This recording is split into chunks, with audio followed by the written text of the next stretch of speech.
Сәлеметсіздер ме? Мен Бақтанса Тасмол жалпы орта білім беретін мектебінің 8-ші сынып оқушысымын. Бүгін мен Green Oasis номинациясы бойынша өзім мектеп ауламның дизайнын жасап келдім. Атап айтар болсам, ең бірінші сіздерге көрсеткім келетіні мектептің өз фантазия бойынша мектептің демалыс орны деп айтсам да болады.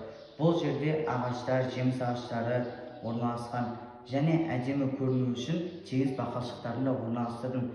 Бұл жерде оқушылар және мектеп ұстаздары мектептен тыс уақытта келіп өздерін демала алады. Және біздің мектебімізде өзінің бақшасы орналасқан. Бұл жерде жыл сайын түрлі жеміс-жидектер жаңа отырғызып өздерінің жемістерін береді.